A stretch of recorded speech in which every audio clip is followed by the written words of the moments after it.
Brucham Abayim, welcome to the 18th in the series of lectures, shiurim, on those parts of the guide which deal with the Rambam's Negative Theology. Baruch Hashem, we're reaching a crescendo, reaching the end of things. Of course, the end is only really the beginning. But in any case, we're up to the Perek Samach Tes, chapter 69, which actually is, I would say 69 is probably the last perek in the Rambam's section on negative theology. So, in a certain sense, we should expect in Perek Samach Tes either an overstatement or an understatement, some type of a crescendo or some type of a... but in any case, Perek Samach Tes, in the Schwartz edition, page 177, let us begin. Kayadu alach, as you well know, philosophers refer to God as the first cause. What's again the first cause? I'm sure that Professor Pinnis probably finds a different word to translate it, but as far as I'm concerned, Ila, Siba mean the same thing, the first cause. Okay, now, it's interesting that Perek Samach Tes, in fact, begins very similarly to Perek Samach Ches. Chapter 68, that's on page 173. Yodea ata kama fosemis oisa amira she'omim philosophia la'oides hakel yisala. Once again, as you know very well what the philosophers say about God's knowledge. In other words, clearly there's a clear parallelism between chapter 68 and chapter 69. Which means probably that the Rambam wants to say something in chapter 69, which is along the lines of chapter 68, but something much more bold. Now, in fact, why is he referring to the philosophers? Okay? Why is he referring to the philosophers?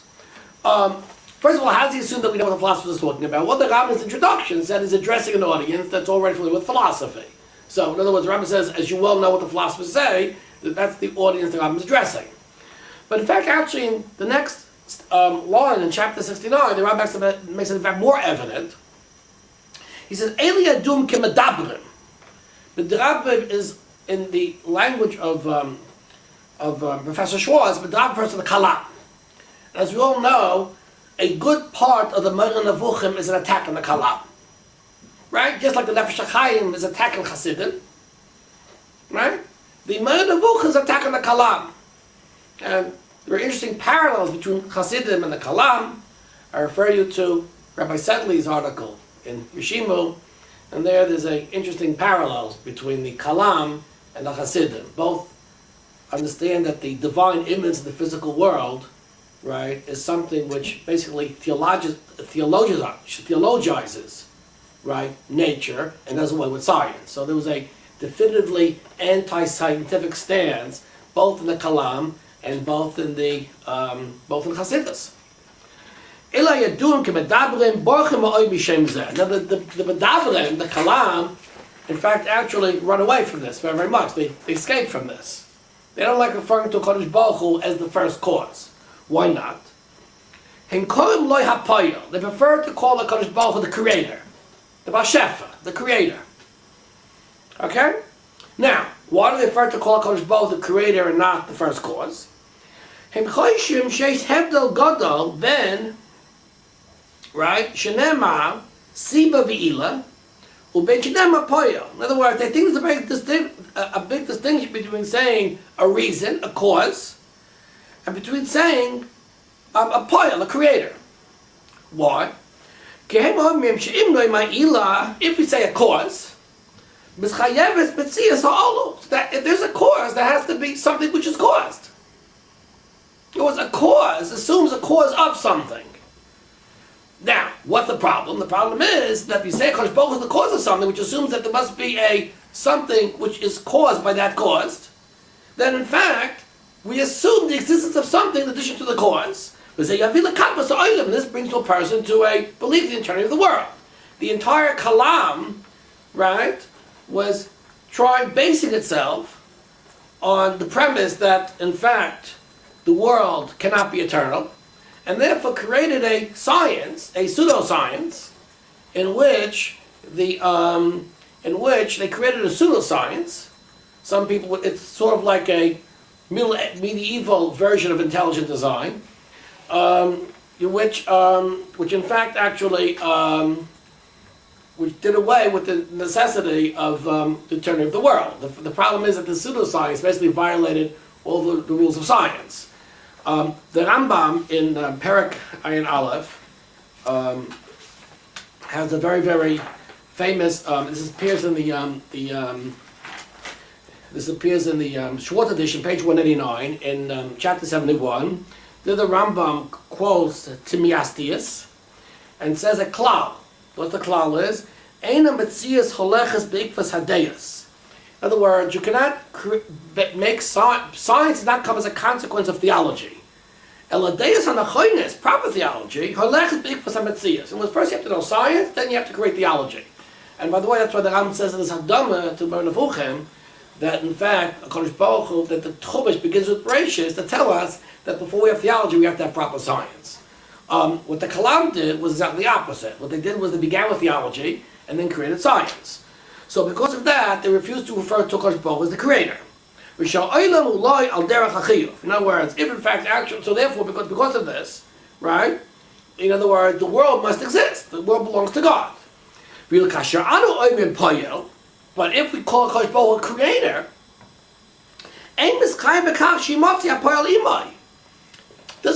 a creator doesn't necessarily mean that there has to be something created. Just like a carpenter, a person carpenter doesn't mean that there has to be something that something that he constructed. In other words, basically it's what's called a gavla chefza distinction. In other words, basically, for those of you who don't know lomdus, in other words, it's a numinum and phenomenon. Namely what? I don't know if that makes it better, but in any case, in other words, if I call Kodesh Baruch Hu creator, that describes the person. It doesn't describe the thing itself. Masha'ik, if I call a person a cause, no, so a cause is neither a person nor an object, or as it's purely object. So if there's a cause, there has to be something that it causes. Otherwise, we call it a cause. So, in other words, it's possible to think of a person, like a carpenter, a bricklayer, without bricks or without something which he constructs. Yes, okay. Of course, so the Rambam, because they understand that there's a mashmos, there's a meaning to a person someone being creator without having created something yet. Of course, the Rambam concludes that this is all a confusion. The Kalam are all confused because they don't distinguish between something which is a state of potentiality and something which is a state of actuality. Okay, so this is what the Rambam says. Now the Rambam is going to go on to say, in fact, actually, the distinction of the Kalam is really basically vacuous. In other words, there's something called koyach and called poyel.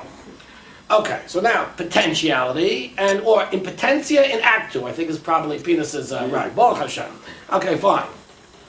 Now, as if the Rambam knew Latin, but anyway, in any case, that's what we say. Now, I tell you a day. Of course, now the Rambam is going to slam the Kalam. Kidaka b'Kodesh, the Rambam, with the Boy Nevuchim is an attack on the Kalam. One of the attack on the Kalam. In fact, actually, the first section of Boy Nevuchim, which we call Sumera, right? That's the Kalam. Kalam is Sumera, which is interesting. I imagine it's interesting because theologically, the Kalam took the same thought positions as the Rambam, L'chayra, meaning they also believed in creation ex nihilo. Which means the attack of the Rambam and the Kalam is not so much on their conclusions, but on their methodology. The Rambam believed that you cannot come to the right theological positions using the wrong methodology. Kilov. Okay, now, next paragraph. Atayodea, right? Says the Rambam, She'ein hebdel ben shetoyma ila o poyel. But of course, it says the Rambam, there's no really distinction between when you call something a cause, when you call something a creator. There's no difference really. In other words, you can just say a cause is also a potential. In other words, a person is potentially a cause. In other words, something is a cause, but it can be a cause in potentiality, in potentia. Azaya olu shelo nimtza be'echa b'techa b'tzasa b'torah ila b'poil. In other words, basically, in other words, and then when it causes, the thing which it causes, right? So therefore it becomes a cause, an act to. Same thing too. In other words, if a person is a created act to, then it has to be creation. In other words, a builder before he builds a house is called a potential builder. Because it's also a potential house. When he builds a house, it becomes an actual builder. And therefore, if he's the actual builder, it has to be a building. And then, basically, what the Rambam is saying is that just like poil, creator, can be understood either as a potential creator or as an actual creator, so a cause can be understood also as a potential cause, an actual cause. Okay? All the Rambam is saying is that, in fact, actually, in other words, there's no difference between the two things. The two things basically can be understood in the same senses. Even though a person be called a creator, even though he has not created something, of course, there's nothing that's preventing him from creating something. We can also say something which is a cause, but it's a potential cause. In other words, it's a cause, but that which it wants to cause has not yet come about. In other words, that's what the Rambam is saying. Now, the fact is I'm not really sure the Rambam is right in this, because actually, in other words, a poil, right, a creator, in other words, in a human sense, a person can be a builder, and he hasn't built a building. But in an abstract sense, I wouldn't call something a cause unless it's caused something else. Or the Rambam really is wrong. You call it a causeur, couldn't you? It's hard to say. In other words, there's no question about it. A cause indicates a logical relationship. A cause is a logical relationship. I can't say that the cause of something, right, exists without the consequence, because there's a logical relationship. Now, it's like saying, in other words, 1 + 1 = 2. So do I say that before I add 1 to it, I won't get 2? Of course. 1 + 1 = 2. 1 is the cause of 2 when I add 1 to it. In other words, a logical relationship cannot be understood in a temporal sense. But when a person, in other words, creates something, he's a builder, so I can understand in a, in other words, in a physical sense, I can be a builder without a building. I think there's a famous Chaim Shalom says, what's a ganav? Not a person who steals. The person who steals, not a person who knows how to steal. A lamdin, a person who learns, not a person. But in any case, so the Rambam is really pulling my foot here. What he's saying is not true. So it could possibly be that, he's, I don't know, maybe he thinks the Kalam was stupid and he enough to buy this argument. His readers do that. I wouldn't say that. But what I would say is, what the Rambam is really saying is because the fact is that when you speak about God, you can't say that. In other words, like the Rambam says, the Rambam says in the previous parak, in Samaches, that God's knowledge is always an act to, not in potentia. In other words, man is really in potentia. A person can be sleeping, he doesn't know something. In other words, man's wisdom, man's knowledge can be in potentia, not an act to. God can only be an act to. So it really could possibly be that really the Rambam is saying, he's basing himself on Parak Samaches 68, in which he's just saying is that when I speak about a human creator, that's true. But I think about a divine creator, right, it's not true. Because since there's nothing that's preventing him from creating something, in other words, so the fact is that a creator and a creation are one and the same. But of course the Rambam can't say that. Why can't he say that? Because it says that the world's eternal. If God is always an active creator, then there always has to be a creation. So the Rambam can't say it like that. But perhaps this is really the secret message of the Rambam. The Rambam, I could see now the Mefarshim, the kind of the Rambam would say, well, here now the Rambam is really revealing his true self, and what? That the world's really kadmon. That would be the cheshbon I would make. But anyway, in any case, this argument for sure is not true. It's false. Okay? And Rambam, yours false? I don't think the argument holds weight. Like I said before, It's Pashut. This argument is not true. It's a straw man. I think it's a straw man. Okay, let's go on further, and we'll see in any case. Okay, now, it doesn't make a difference. The Rambam here, the intention of the Rambam here is not to attack the Kalam. He's going to attack the Kalam in 71. The Rambam has no Indian here in attacking the Kalam. The Rambam really wants to get at what, just to another point. There was the Kalam here is, But he can't tell. I know. But it's but obviously the argument is not true. We'll get back to the point later on. When we get to the final point of what the Rambam is making, we'll see that everything was irrelevant. Okay? Okay. Page 178, the next paragraph, the next page in the Schwartz edition. Okay, now, why do philosophers prefer to call God the first cause? In other words, the logical relationship, and not by the physical relationship. Mashahevis a philosophem the koyes is ala b'shem ila b'siba, v'loy lechanoisei poyel, not to call him the Bashefa, the creator. Ain't it beglal daitam hamufusemes b'dvar kabbatzah? It's not because they believe in the eternity of the world. It's not the reason. Because the Rambam basically wants to say to me that I could accept this philosophical position without accepting the eternity of the world. But that's what he wants to convince me of. But because of different things, which I'm going to explain right now. In other words, the Rambam says a different reason. In other words, in Aristotle's physics, as Professor Schwartz nicely footnotes, the Physica, Book 2, Chapter 7. In other words, there's four. In other words, causality exists on four levels. There's four parts of causality. Chayma, which is substance, the raw substance. Tzura, which is form. Poyel is, I guess, an act. This is not creation ex nihilo, but this is an act by which, this is an act which will change the tzura of something, the form of something, for tachlis and purpose. In other words, something could be an immediate cause, and something could be a cause at a distance. Because there could be a chain, a series of causes. In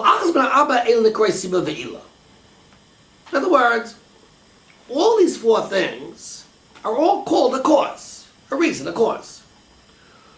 In accordance to the philosophers, and says I'm not arguing on the philosophers, God Baruch Hu is the Payel, Hu Atzura, he's the form, Hu Atachlis, he's the purpose. In other words, God is that who acts, that who constitutes Tzura, which is form, and that who constitutes purpose, Tachlis. No, the reason they say God is the cause of things is because they want to include within God's causality three things, namely Poyel, Tzura, and Tachlis. I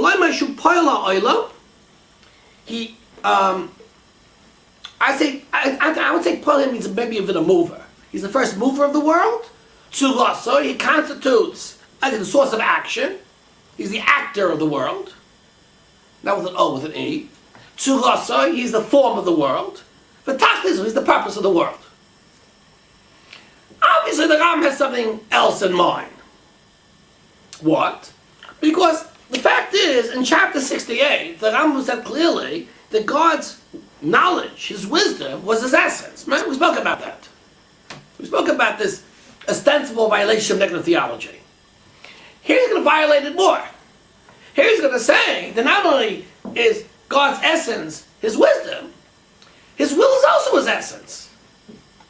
Was God to include other essences to God, which also are ostensible violations of negative theology. So really, what the Rambam wants to do is violating negative theology. Okay? Now, but in other words, says the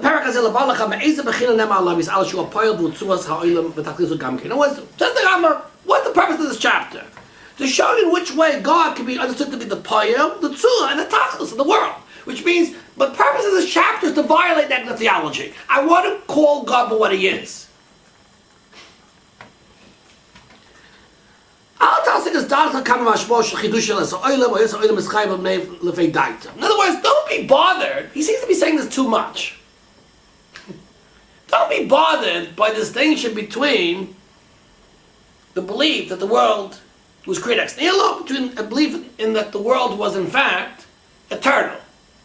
Which seems to suggest that the straw man that he created earlier, saying that, in other words, there's a distinction between poyo and olo based upon the of the world may not hold up. Now he's saying, don't be bothered by that distinction. As if he's conscious of the fact that the argument he made up was basically a rubber stamp. Okay? He gave himself a hechsher at the beginning of the chapter. Okay, now. In other words, now we're going to speak about that HaKadosh Baruch Hu is, basically gives rise to the detailed aspects of the world, just like the entire world in general. For Omer, and I'll say, he's Baba Physica, Kilachol Sibir Abinei Asibas, Royal Bakis called Gamken Sibir, Kach Shima Tzelo Dova Bishaba Abe Sibas Elokos Elam. In other words, for every reason, there's a reason for that reason. There are lots of statements as an axiom in the introduction to section 2. In other words, every reason has a reason for that reason. And every reason, of course, is divided into 4 things. Choy Metzura, right? Choy Metzura, Poyel, and Tachlis. The Sibas Elu Timtzena Gamken Sibos. In other words, these reasons will have reasons. The Sibas Ala Shemagim La Sibas Rishon. Reasons will have reasons until we come to the final reason. Now, of course, in other words, in Greek philosophy, things are finite. You can have a different number of reasons. One of the proofs of the existence of HaKadosh Baruch Hu is that you can have a different number of reasons. Because if different reasons, you'll never get anywhere. The only thing that's infinite is time. Which is, of course, one of the important major contradictions to Nevuchim, that the Rambam's proof of God's existence and corporeality rests upon the term of the time, which is in direct contradistinction to L'chayra, his shita in creation. That's one of the major contradictions. Look in Rishimo, I try to reconcile this glaring contradiction in the Nevuchim. The Sibas Eilat is Ena Gamkin Sibos, Sibas Eilat, etc. Lamashal. Zeu davar apol upoyalo kaf v'kach lepoza yesh poyol. Every creator has a creator. Every actor is an actor. V'adavar nimshach achumagil b'nei rishon. There's one initial act that moves everything. Every move is a mover, until, right? As you apol be'emes v'hu ha'mifachim ha'ilukula. As if we basically find it difficult to conceptualize this. You see, he uses letters of the alphabet, aleph, etc. I'm going to assume that you can read the rest of the paragraph yourself. He just says, bet moves an aleph, gimel moves a bet, until we get to hey. So he says, in other words, basically, there's a string of actions, and we identify the final actor, mover, to HaKadosh Baruch Hu. etc. Okay, fine. Now, so in other words, what we have is that we have causes, and we have a string of causes. Now, in the case of Pula, acts, moving, so we have a string of movers. Everything which moves has something which moves it. And we come to the end, there's a finite number, and the final mover should be God. Says the Rambam, this not only applies to a Pula, to a mover, it applies to all types of causes. So similar with Tzura, with form. I'm now turning to page 179. In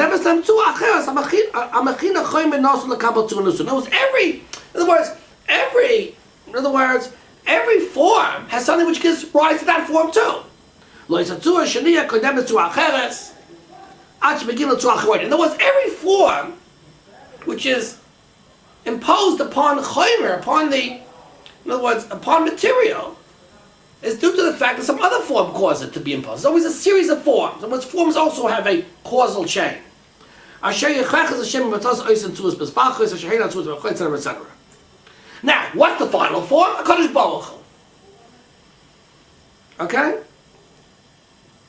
Now, this is all very nice, except that what? Except that it has nothing, that what Aristotle says about causality, be it forms, be it actions, have nothing to do with God. Because Aristotle is referring to what? He's referring to a physical form. He's referring to a physical mover. God is neither physical, nor is he a physical form. And that's what the Rambam says at page 179. In other words, this entire argument really is not really related to God. No, don't think that we say that God is the final form of the world. Is that what Aristotle is speaking about? It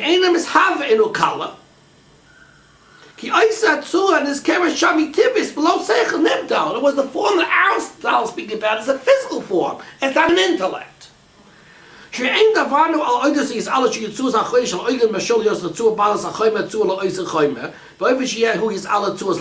you can't say God's the final form like we say that Aristotle, like everything is the final form. Because of course, if God is the physical form, then he has a guf, which of course is a contradiction to God's incorporeality. So we're not speaking in the sense of Aristotle. If you're not speaking in the sense of Aristotle, so what are we talking about? What's the whole purpose of this whole section? Says the Rambam, והוא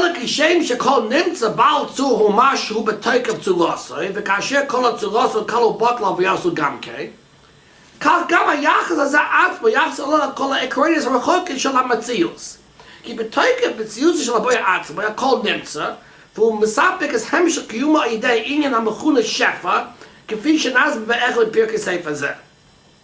Now, what is the Rambam saying? The Rambam is saying is the following thing. In other words, just like the final surah is responsible, the final form is responsible for all forms that come afterwards, so God too is responsible for all forms that come after that. The problem is, what's the analogy? Because when I speak about causality in forms, right, there's an act of one form upon another form, right? There's form 1, form 2, form 3, form n, which is the final form. Form n acts on form n minus 1, which acts on form n minus 2. But form n is physical. But God is not something that acts on things. Which really, in a certain sense, what the Rambam is really getting at is, in what sense can we say that God created the world? God caused the world. God, it was because creation is also a physical act. Creation is a physical act. If I move something, I give something form, that's a physical act. In what sense can God be understood to be, to in fact actually, in what sense can God be understood to be a cause of something? Because the concept of causality is inherently a physical concept. Now, the Rambam says, I'm going to explain this in terms of Shefa in this Sefer. Now, where does he explain this in terms of Shefa? He explains this actually in Chelik Beis, Perek Yud Beis. In other words, chapter 12 of section 2. There the Rambam says, how can I say that God directly creates the world? Creation is what? Is an act. To ascribe to God an act of creation, like ascribing to God any act, in which case what? In which case, in other words, you violated negative theology. You can't assign to God acts. So the Rambam has a solution. What's the Rambam's solution? You could say that God thinks. How can we say God thinks? Well, we said that in chapter 68. In chapter 68, we already said that the act, a thought act, is not a violation of negative theology. God cannot perform a physical act, but he can perform a mental act. Okay, very good. Now God thinks. That thought creates a thought. Because God can think about his thought. or the thought can think about the thought that's thinking about it, and that thought creates a thought, and then there's a series of thoughts. The last thought is called the active intellect, and somehow the active intellect is responsible for the mathematics or the mathematical precision of these spheres, which creates the world. Says the Rambam, it's like a pond which overflows. There's not a direct action, but there's an indirect action. Now, what the Rambam is saying, here's the following thing. What the Rambam is saying is, what he seems to be saying, the way I would interpret him, is it's not that God is a physical form, which is the beginning of all forms, but God can conceive of a form. God can think of a form, and that form somehow engages itself in a succession of mental forms, and finally it reaches the world and propels the world in a physical sense. So, what the Rambam is saying is, just like we said that God is capable of thought, we said that in chapter 68, God can think. In fact, the Rambam said God thinks in a very similar way that we think. Then in fact, actually, God can think of forms, the laws of science, the laws of physics, and these laws in their abstract sense constitute somehow the first cause in an abstract sense. Now it's very interesting that the Rambam here is being a little bit Platonic. 2-6. What? 2-6. Maybe 2-6. Bet Vav, where we brings an explicit reference Yes, to what? In 2-6. Yeah. The Rambam says that when the sages discussed the Kadosh Baruch Hu not doing. Oh yeah, you know that. That's dangerous. It's talking about the Baal Alma, right? A different makor, but he says. Right. And this is like Plato using the same expression. Right. By the way, Derech Agav, I think we spoke about that in creation. Reb Chaim Volozhin's adage that the Rambam was a makubal because it speaks about man as being an oil bakata, this really comes from that Plato thing with sources in the Timaeus. And the Rambam quotes it. Anyway, very good. Now, I actually saw this concept. I've been working on Rabbi Soloveitchik's lectures on Bereshis. And Meir Triebitz, they should come out. And there he wants to claim that, according to Rabbi Moshe Navoni, says God, was Bereshis, with Reshis, God created the world. So Reshis there refers to God's thought. We're like the Zoya, the Chachmasa, right? And the Rabbi Yishabel says that, in fact, actually, that that's God's thought, which the reality of the world comes from God's thought. Well, in other words, he claims that this is the Platonic idealism of the Rambam. I do believe that Rabbi Yishabel, when he was a doctoral student in Berlin, actually wanted to write his thesis on the Platonic sources of the Rambam. I think Pinnis has a section there too, he speaks about that, and never got around to doing that.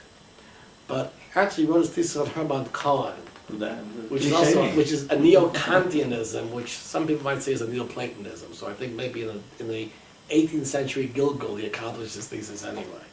But anyway, in fact that's what the Rambam is saying over here. So therefore, what the Rambam is saying? The Rambam is saying, and of course the bird wouldn't exist. Everything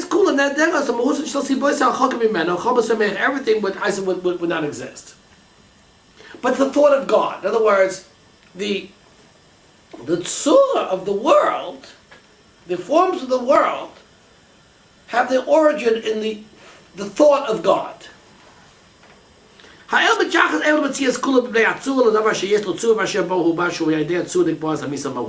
so therefore, really, the truth of the world is the thoughts of God, or the forms which God conjures up in His thought. This is God's connection with the world. So in this sense, we say God's the final form. Which really, in a certain sense, He's the final form, the perfect form. In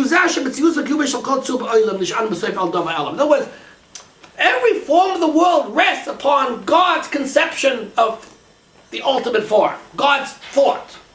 And he says, you know what? In Lashon HaKodesh, it's called Chei Ha'olamim. God is called Chei Ha'olamim. And that's the word that appears, we say it every day in the davening. I think on the bottom, Professor Schwartz gives different places in the liturgy. Called Chei Ha'olamim. It doesn't mean the life of the world. But it means God is the thinker of thoughts. He creates those thoughts which give rise to all the forms of the world. Okay, fine. Now, the fact is that we have a little bit of an idea what the Rambam wanted in this parak, in this chapter. In other words, what he needed philosophy for, because he wanted to get more at God's essence. In other words, not only does God think, he thinks forms. In fact, actually now, not only can we identify God with form, with God's thoughts, we can also identify the essence of God with God's ratzon, with his will. God's thoughts and God's will. Why is that important? It's very, very important. Because, as we spoke about in the previous lecture, only if I say that God thinks. So man's creating the image of God, man also thinks, therefore, man, through his intellect, can understand God, because they both think in the same way. Same thing with Tzula is science. Man can apprehend the forms of the world only because man can speak about God's thoughts, which are his thoughts of forms. In other words, my handle at intellectualizing the world comes as a result of the fact that I'm able to intellectually apprehend things in a way which is parallel to that of God's apprehension. Which means that what? Which means what? Which means that's the attack on the Kalam. The Kalam's science is impenetrable. You know, like atoms come, go, pop in, pop out. There are no laws of nature. Why the laws of nature? Because God's thoughts is impenetrable. Why is thoughts impenetrable? Because he's purely a creator. If I broaden the definition of God's causal activities, then I have a handle on God. I can get into his thoughts. I can get into his will. I can intellectually apprehend God in a divine, in a divine way, and that allows man to imitate God, imitate Yadei. And as opposed to what many religious people think, that they don't have to be afraid of their own shadow. Right. Kodesh Baruch Hu has made a rational, stable order. Right. His goodness is expressed in the fact that he created us, and his Right. mercy that he gave us seichel. I always like to quote the Rambam. The Rambam in Perek Beis, in Hilchos Shabbos, says that, Chacham, in the very beginning, I think in Perek Beis, Halacha Beis, the Rambam says that if a person is deathly ill, so it says, V'chaypem, you're supposed to desecrate the Sabbath. So the Rambam, not like the minim will hold its real desecration of the Sabbath, because the laws of the Torah are laws of love and justice. In other words, basically, they're rational laws. God is not a cosmic bully. He's a God that we can understand. Ethics are rational. What allows ethics to be rational? Because man has a rational handle on God's will. That can only happen, right, if I look at God as a cause and not as a poil. So we see really the attack on the Kalam. The attack on the Kalam is they made God into a cosmic bully. The Rambam made God a little bit more transparent. What? The Gemara says, Okay, fine, it's a chazal, but I'm saying that why is that true? Because of this reason. Okay, fine. Now, what I want to do is, I want to go to the final part. And the final part, though, is going to be the most important. Why? In other words, so in a certain sense, chapter 69 is an extension on chapter 68. Now, but I want to actually back up here and make a comment. I mean, the Rambam gave me a straw argument, right? He gave me a straw argument. The Rambam claimed that there's no difference between a cause and a creation, which is obviously not true. a cause is a logical thing. That's what the Rambam said. The fact is that the only, my rational connection, my rational apprehension of God has to assume that the world is eternal. How do I prove God's existence? By assuming eternity of the world. In other words, creation ex nihilo, right? Creation ex nihilo has to do much more with what I call God's free will, but not God's rational actions. In other words, the rational dimension of God has to assume the world's eternal. I can't assume that God created the world ex nihilo, because creation ex nihilo is quote-unquote an irrational act. It's not a rational act. It just means that God has free will. But when I speak about God creating the world in a rational sense, I'm not interested in free will. I'm interested in the way God will conform to the rational laws of nature, or conjures up rational laws of nature. So, really, in fact, the Rambam, in other words, and that's what the Rambam keeps me saying, don't be bothered by the distinction between whether the world is created ex nihilo or the world is eternal. Of course there's an importance. But in other words, what the Rambam saying? The Rambam saying is, if I intellectually apprehend God, I have to conceive of God as acting rationally in the world, and that can only be if what? If the world's eternal. A rational understanding of God assumes the world's eternal. It doesn't mean that God didn't create the world ex nihilo, but as we've explained in the shiurim and creation, there's an irreducible dichotomy. There's two aspects of God: God's free will and God's rational actions. God's rational actions have to be understood in terms of the eternity of the world. God's free will has to be understood in terms of what? In terms of creation ex nihilo. Now, the Rambam, what the Rambam wants to do is the Rambam wants to lay a basis for man's rational apprehension of God. So, of course, I have to invoke a concept of causality that assumes the eternity of the world. Because the Rambam wants to bluff us and say, well, there's no real distinction between the two things. But the Rambam knows that we know that, of course, ultimately, this dichotomy is a central theme of the Moreh Nevuchim, and it cannot be resolved. I think that's why the Rambam is doing what he's doing. Okay, now, the final thing, tachlis, purpose. And this is really, in a certain sense, a fundamental theme of the Rambam. The Rambam says, those of you who don't know, in section 3, chapter 13, you can't say that creation has any purpose. You can't say God created the world for any purpose, even for man. Because once you ask that question, so you could say, well, so why did he create it for man? In other words, asking for a purpose for creation, says the Rambam, is a ridiculous question. You're always going to go around in a circle. All you can say is, that's the way he willed.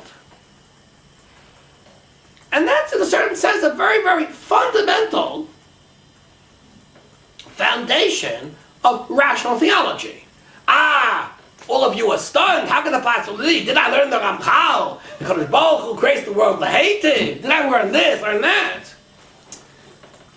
Dear listeners, that's post-Tzimtzum. After the Tzimtzum, I speak about God has a purpose in creation because I preserve monotheism in God in and of himself, which is before the Tzimtzum. But before the Tzimtzum, there isn't two aspects of God in and of himself as he relates to the world. There's only one God. If there's only one God, then there can't be a purpose of creation which can be intelligible to man. Now, should you say, well, for that reason we shouldn't be learning the Rambam, because the Rambam is apikosis, so we're in good company with the Leshem. Because the Leshem in the Sefer Klalim, I think it's Klal Tezvav, maybe it's Tezayin, there he says that what the Rambam says, that there's no purpose to God's creation, is also true. Chazal say God created the world for man, the purpose is man. The Leshem resolves that contradiction. And he rejects those people who attack the Rambam as being kafira, including the Avodas Halev. We'll get to that another time. But the fact is that we're going to speak about here that, in fact, you can't say God created the world for a specific reason. Or you can say that God wills. Well, if God wills, then God and His will have to be one and the same. So now we have the final violation of negative theology. Not only is God at one with His wisdom and one with His, in other words, with the forms which He conceives, He's also what? He's also at one with His will. Okay. Which, by the way, lays the basis for divine ethics. If God's essence is His will, then when man does the will of God, man becomes like God. Ethics can be divine. Just like wisdom can be divine too. Man can rationally understand God's ethics the way he rationally understands God's creation. Hence, Tamei HaMitzvahs. Okay, but we're getting ahead of ourselves. Just that these exciting things that the Rambam is actually planting in the ground, and going to nurture the rest of our Nevuchim. Of course, if you're not the unintelligent reader, you just missed everything anyway. You fell asleep when you attacked the Kalam. Again. What? Again. He Right. attacked the Kalam again. It was the fundamentalist. It's called Novocaine. Whether the argument is good or not good is important. Because he trashed him. Yeah, he falls asleep. Then the Rambam gets to the main point. Okay. Okay. Kakam, right? Kakam adov legabi kol tachlis. Same thing too with purpose. Shirosha talavakish tachlis, like I said tachlis. Okay, it can be purpose to a purpose. We're in the same, it was the same sequence of purposes. Kagoy shetoyma, l'mashal shachaymu hachaymu shalakise who are eights. Or is the chair is made of wood. That's the raw material. Payalo hanaga. It's the carpenter. That's the payal. That's the person who moves it, who creates it. Surase reviewis betablis tsuna. In other words, it's a triangle. That's the tsura. Tachlise shiva Allah. And the purpose is to sit on it. As a Rasha tells what's the person sitting on the chair? You'll say, the person should be up above the ground. So you have to question the Rambam. What's the person being up the ground? You might say. So you could be a choshev guy from people will see you. And you should ask, what's the person being choshev? You might say, they'll be afraid of you. The will to power. And you should just say, so what's the purpose of people, being afraid of me? You might say, so listen to what I say. Listen to what I do. You might ask the question, what's the purpose of listening to what I do? You might say, to prevent people from, coming to them, to be calm.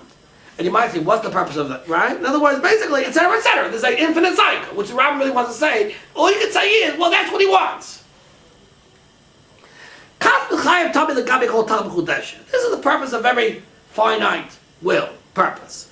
At the end, we have to say, that's what God wants. There's no reason.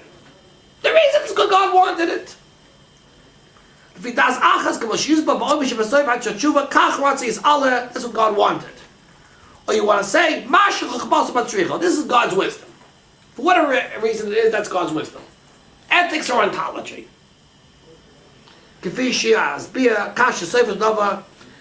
So, at the end we say, God's wisdom, right?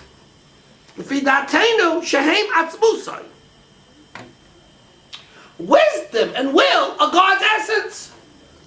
Of course, His will and knowledge are not the things outside of Him. That's a violation of negative theology. Because then God would be described by things which come and go. But so therefore God's the final purpose, but that means that God is at one with His will. And that's going to be important. Why is that important? Because that's what's called ethics. Ethics is imitating God. As the Rambam says at the very, very end of the Moreh Nevuchim. Parak Nun Daled, chapter 54. So now we have the two vital abrogations of negative theology. Wisdom and will. God's wisdom is His essence. And God's will is His essence. And what does that mean? Just like God's wisdom is essence, meaning that what? Man can apprehend God's wisdom, and therefore man is privy to God's wisdom. So too, man is privy to God's will. which means that man can uncover the scientific and rational reality of the world, and man can also cover the ethical reality of God's will. Man can do science, and man can understand mitzvahs. Shalom Yisrael. That's pretty chashuv. We're from. Okay. Of course, there are much broader implications to all of this, but I think we're going to leave this for the next shiur, Mitzvah Hashem. No, it was really a pashtus of chapter 69. In any case, from an undisclosed place in Yerushalayim HaKodesh, called to Batlach Rambam.